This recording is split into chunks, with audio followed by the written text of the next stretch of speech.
হ্যাঁ হ্যাঁ হ্যাঁ, আপনি আপনি হ্যাঁ, ঠিক ঠিক ঠিক ঠিক এইটা।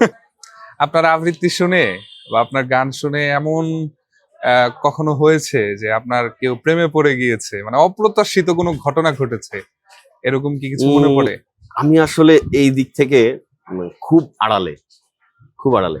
আমাদের উপস্থাপনাটা কিন্তু আড়াল থেকে হয়, তবে বাহিরে অনেকে কিন্তু মানে আমরা জানি না, কিন্তু অনেকেই অনেক রকম প্রভাবিত হয়।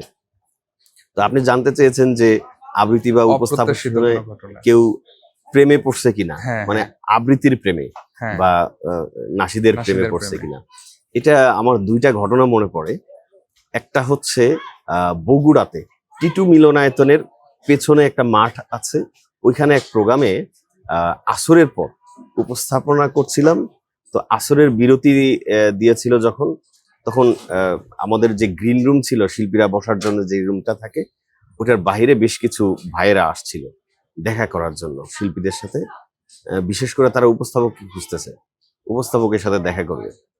তো ওখান থেকে ঢোকা নিষেধ, ভেতরে ঢোকা যাবে না এখন, পরে নামাজের পরে অন্য জি সময়। জি। তো ওখানে বলতেছে যে ওনারা একটু দেখা করবে, উপস্থাপকের সাথে দেখা করবে।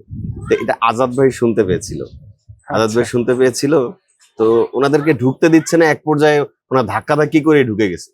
তো হুম। তখন আজাদ ভাই, কি ব্যাপার ভাই, কেন কেন কি জন্য?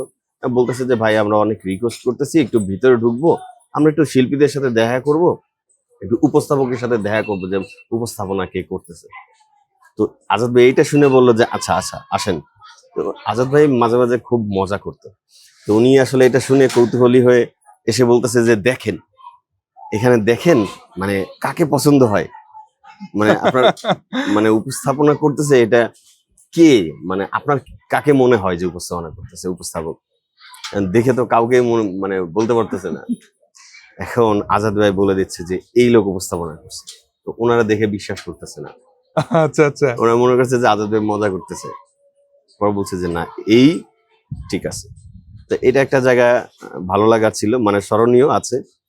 আর একটা জায়গায়, এটাও সম্ভবত কুমিল্লা অথবা নোয়াখালী এক প্রোগ্রামে উপস্থাপনা বাহির থেকে করার পরে স্টেজে উঠেছি যখন, তখন মাঝে মধ্যে একটু আবৃত্তি করা হতো। কিন্তু আবৃত্তির জন্য যাইনি, গজল গাওয়ার জন্যই গিয়েছিলাম। গিয়ে যখন সালাম দিয়েছি, সামনে যা লোক বসা ছিল তারা আমাদের তাকে বলতেছে হ্যাঁ হ্যাঁ হ্যাঁ, আপনি আপনি হ্যাঁ, ঠিক ঠিক ঠিক ঠিক এইটা। আপনি এতক্ষণ করতেছিলেন, মানে উনি একা একা উনি এই কথা বলতেছিল। তখন আসলে হাসি বিরাট মজা পেয়েছি। মানে মানে এত লেভেলের, মানে শিল্পীরা এই পাশে যারা ছিল সবাই হাসতেছিল, আর আমি হাসবো না কি করব, আমি খুব কষ্ট করে আটকে রেখেছিলাম। এটা একটা মনে আছে। অনেক অনেক ধন্যবাদ, আমরা সব প্রশ্ন পেয়ে গেলাম, একদম শেষ দিকে আছি এখন। ঝটপট উত্তর, এক ইনশাল্লাহ। শব্দে